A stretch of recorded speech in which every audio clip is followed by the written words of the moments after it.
Welcome everyone to episode 6 of The Face Off. I'm your host Marcus, and this is the series where we put two opponents against each other for 5 rounds and to determine who is the best out of the two. In this episode, we look at the two top professional wrestling companies in America and probably the world wrestling entertainment and all elite wrestling. As the wrestling world is ever changing and changing so often, a lot might change during this recording and it might be different outcomes by the time this is out and released. So I'll just be going off the time this has been recorded. If you do not like our opinions, please let us know in the comments down below, and let's get started with round 1.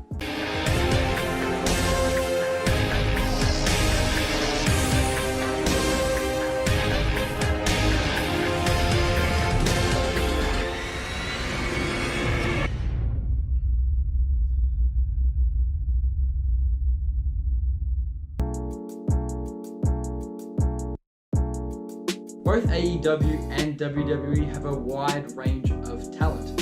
For example, for WWE, they have stars on Raw, SmackDown, NXT 2.0. AEW has their main show, Dynamite, where most of their storylines and rivalries take place. And then they have AEW Dark and Elevation, and also AEW Rampage, which is now another place where rivalries and storylines take place. Looking at both rosters as a whole, I think WWE's one of their strongest points is their major stars, with stars such as Randy Orton, Roman Reigns, Seth Rollins, AJ Styles, and Drew McIntyre. And then when they use their part-timers such as Edge, John Cena, and Brock Lesnar, they use them all to great effect.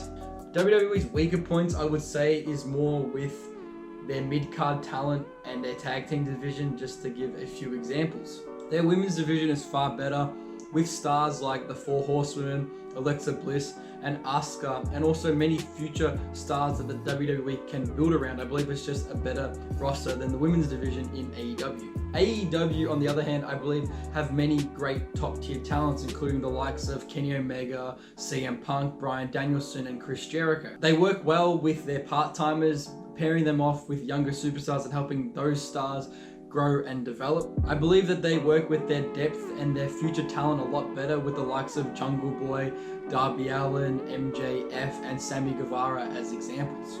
I believe that right now the women's division is a lot weaker, but is improving over time with more superstars getting opportunities and also more acquisitions that help the brand grow as a whole.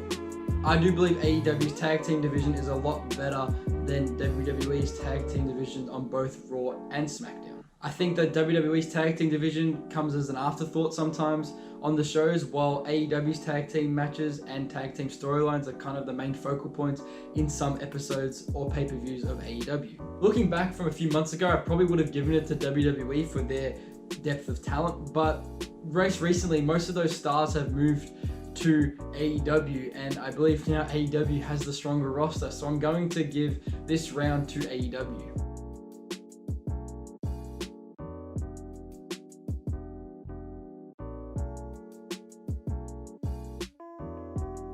This one might seem a bit unfair due to the longevity or the length that both companies have been around for. Because AEW being the relatively newer company, they were going to face some technical issues down the line and are going to learn from those issues anyway. They've had a lot of production errors during their time on TV and pay-per-views, such as random commercials, picture-in-picture at strange times, or dodgy audio. They're still learning as a company, and they've also had many other incidences that have occurred during their live productions. To me, they just occur far too often. WWE, on the other hand, has been around for a long time and implemented a lot of entertainment aspects for their shows. The pyros, the lighting, the graphics on the screen, these are just all things that WWE have implemented in the past few years that are very strong.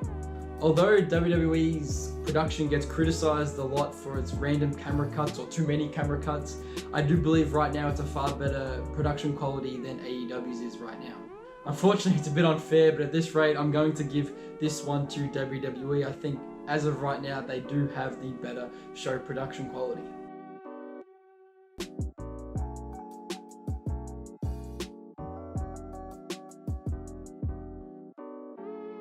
When it comes to promos, I believe AEW allows superstars to offer more input and present more of themselves inside of their characters. They do this by allowing the wrestlers to use less scripts for their promos and allow them to connect to the audience themselves and in their own ways. This isn't an attack on the wrestlers, but it's just more about how the show is being presented. But I do believe that WWE's promos are a lot more scripted and a lot more forced than AEW has.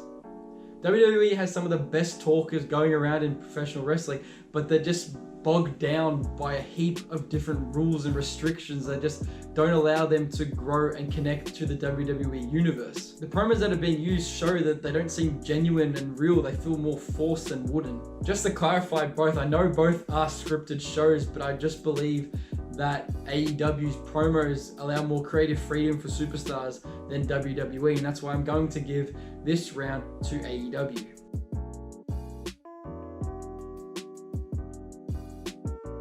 It's funny as I say this about wooden promos when I'm talking like this, like very wooden, back to you guys right now as I'm criticizing the WWE.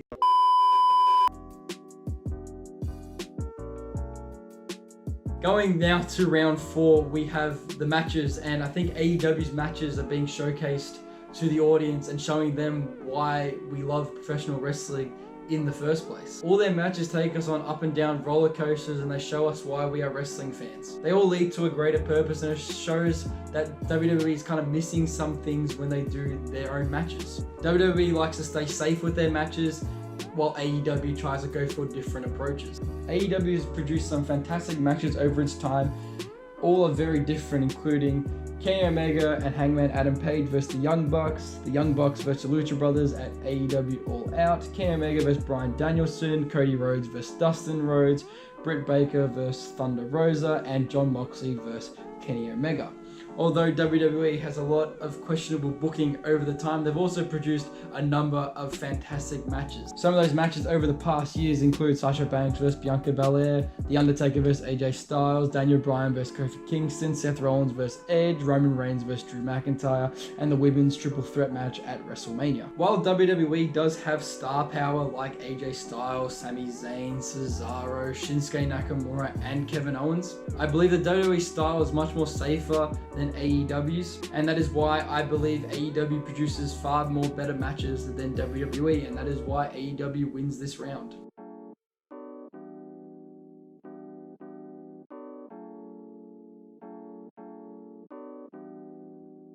Fans are the biggest part of professional wrestling. Without the fans, there would be no wrestling. One of the most important things for any company to do is make sure that the fans do not feel stupid or make them feel dumb in any way while they're watching your product. Right now, when we look at AEW, there are a lot of WWE superstars who have jumped shift to AEW, and a lot of people, fans, saying now that they are finally reaching their full potential while being in AEW. The reason why they say they're reaching their potential is because they're allowed more creativity and freedom with their characters and their mic work and their wrestling abilities. If you look at stars like Malachi Black, Matt Hardy, and Jon Moxley, all to name a few, AEW also listens to their fans when they don't like something or something goes wrong. If you take a look at the Nightmare Collective, for example, it was a group of women that were not connecting well with the audience and the crowd just weren't interested in, so they disbanded the group. Another example is Miro. When he first debuted in AEW as the best man, many people were upset with the decision of this gimmick for him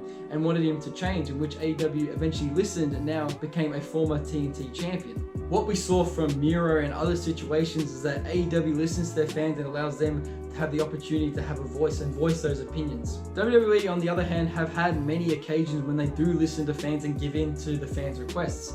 When we look at the rise of Daniel Bryan, the rise of Becky Lynch, the New Day's heel turn, and also giving the women a chance hashtag. There are a few times when WWE has listened to their fans, but there have also been a lot of cases when they don't listen to their fans. Examples of times when they don't listen to their fans include Roman Reigns' Royal Rumble win, Batista's Royal Rumble win, John Cena's heel turn, and pushing Roman Reigns as the face of WWE back in 2015. For me, both AEW and WWE listen to their fans to an extent. There are times when both companies don't, both companies are not perfect, but I do believe AEW provides better fan service than what WWE does. Because if AEW sees something that WWE does wrong, they'll try and make sure that they don't do that. And that is why I believe AEW wins this round.